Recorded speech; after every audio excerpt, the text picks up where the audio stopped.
Friends, तो जैसा कि हम लोग जान चुके हैं मेडिको लीगल ऑटोप्सी क्या होती है, तो आइए आज हम लोग समझने की कोशिश करेंगे क्या ऑब्जेक्टिव्स होते हैं मेडिको लीगल ऑटोप्सी के। ठीक है, तो मेडिको लीगल ऑटोप्सी वो ऑटोप्सी थी जहाँ पर कोई लीगल इशू इन्वॉल्व था, इसीलिए इंडिया में आरएमपी कंडक्ट कर सकते हैं मेडिको लीगल ऑटोप्सी को on the request of IO means investigation officer. यहाँ पर रिलेटिव के परमिशन की कोई रिक्वायरमेंट नहीं होती।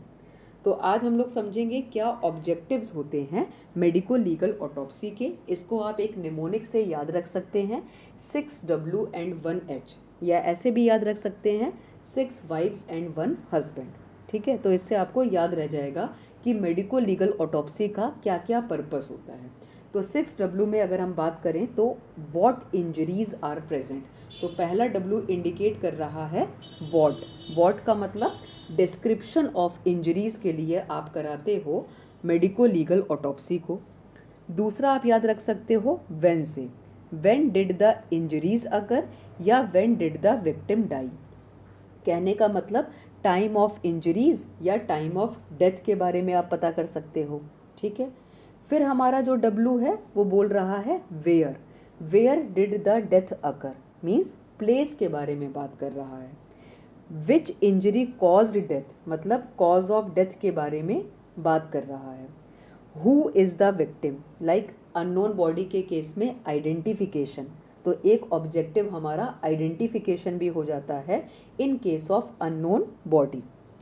Y were the injuries produced है ना, तो वाई हमारा इंडिकेट कर रहा है मैनर ऑफ डेथ की तरफ, सुसाइड था, होमिसाइड था या एक्सीडेंट था।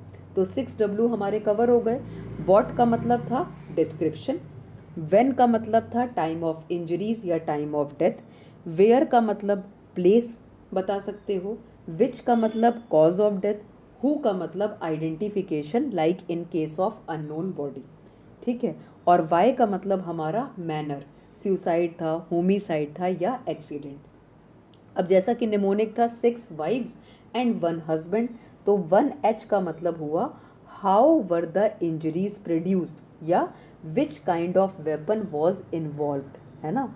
तो इससे आप बता सकते हो लाइक सेल्फ इन्फ्लिक्टेड थी या फैब्रिकेटेड थी, बाय अदर थी, कैसे थी। How were the injuries produced, तो 6 वाइव्स एंड 1 हस्बैंड से आप काफ़ी कुछ बता सकते हैं objectives of a medico legal autopsy के बारे में। इसके अलावा भी और पर्पस होता है, क्या है, कलेक्शन ऑफ एविडेंस। अब वो एक्सटर्नल है, इंटरनल है, ये भी आपका एक ऑब्जेक्टिव हुआ मेडिको लीगल ऑटोप्सी का। जैसे कि एक्सटर्नल में अगर हम देखें, ठीक है, तो to collect the incriminating evidence from the dead body, जैसे कि semen in case of rape या grease and dirt in case of RTA, ठीक है, या rope fibres in case of strangulation. तो बेसिकली क्या काम किया आपने, एविडेंस को कलेक्ट किया। उसी तरीके से इंटरनल एविडेंस के कलेक्शन के लिए भी है, to retain relevant organs and tissues as the evidence. ठीक है, तो एक पर्पस हमारा हो जाता है कलेक्शन ऑफ एविडेंस भी। ठीक है, फीटस के केस में इसका रेलिवेंस है, like in case of foetus उसकी एज को डिटरमाइन करना, कमेंट करना एज ऑफ वायबिलिटी पे, तो एक ऑब्जेक्टिव हमारा ये भी हो गया। न्यू बॉर्न इन्फेंट के केस में ये डिटरमाइन करना कि ये लाइव बॉर्न था या डेड बॉर्न था। और अल्टीमेटली हमारा क्या काम होता है, कोरिलेशन। ठीक है, to correlate it with the antemortem diagnosis. तो आज के लेक्चर में हम लोगों ने समझा कि मेडिको लीगल ऑटोप्सी का क्या ऑब्जेक्टिव होता है, क्या पर्पस होता है। तो 6 वाइफ्स एंड 1 हस्बैंड से हमको याद रहेगा। इसके अलावा collection of evidence external internal, foetus के रिस्पेक्ट में एज ऑफ वायबिलिटी, ठीक है, न्यू बॉर्न के रिस्पेक्ट में हमारा हो जाएगा स्टिल बॉर्न था, लाइव बॉर्न था कि डेड बॉर्न था। ठीक है, और अल्टीमेटली आप इसको कोरिलेट कर सकते हैं with the antemortem diagnosis. That's all about the objective of a medico legal autopsy.